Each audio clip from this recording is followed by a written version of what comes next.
It was a typical Saturday. I was out having lunch with a good friend, and my husband received a phone call that would forever change the course of our life. So I was just going about my day, and I got a phone call from a guy I never met before, and he said, "Hi, I'm an oncologist from Swedish Medical Center. I just reviewed your wife's blood test from her annual exam yesterday, and her white blood cells are off the charts. You need to stop what you're doing and get her straight to the emergency room right now." And then he hung up, and my world stopped. That was just the most surreal feeling, just thinking about what I just heard. I didn't even believe it. I didn't know what to think. So then I attempted to call my wife, and what made it worse, I couldn't get a hold of Alyssa for an hour. And finally, when I did, I didn't want her to panic. So after I explained what happened, I didn't know what to tell her either. I didn't know what was going on. I just knew we needed to get to the hospital right away. Well, I got that phone call from my husband, and he told me I had to get to the ER, and I didn't understand, well, why do I need to go to the ER? I don't feel sick. But I drove myself to the ER, and I met him there, and immediately when we went back, there was nurses and doctors running all over. And again, we still didn't even know what was going on. The only thing I knew was that an oncologist called me and that my white blood cell count was high. So I knew that could not be good. And within just a few minutes of being there, the doctor came in and said that I had chronic myeloid leukemia. And basically, your white blood cell count is around 10,000 if you're healthy.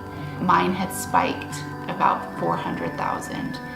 And so the danger of that, and we would later find out that the leukemia obviously was life-threatening, but the fact that my white blood cell count was over 400,000, it was critically high. And so my doctor said he would have given me a couple days, a couple weeks, no more than 3 months before I would have had a fatal heart attack or stroke. And so trying to grasp that when I feel fine, and it was just surreal.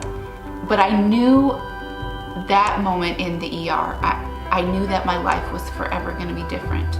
I knew that it was by the grace of God that I was still alive, and that He had a purpose, and so it kind of snapped me out of any complacency that I was in.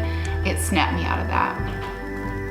It's amazing how one day can change your life, and it reminded me of the verse in Proverbs where it says, "Boast not thyself of tomorrow, for thou knowest not what a day may bring forth." And I realized that life is short, and I'm 38 years old, and you think, being this age, that you have a whole life ahead of you, and you realize that you don't. You're not promised tomorrow, and every single day is a gift. And so, of course, the first thing that runs through your mind when you're diagnosed with a disease that's life-threatening is, where will I spend eternity? And when we take that last breath, where will we go? And the Bible says, as it is appointed unto men once to die, but after this the judgment. And a day like this, and getting that news, it makes you think of that. So one thing I've had to try to wrap my brain around is the fact that for the rest of my life, I have to take a chemo pill every single morning. And with the type of leukemia that I have, even if I go into full remission, there's a 60% chance that it'll come back. And so for the rest of my life, I have to take chemo.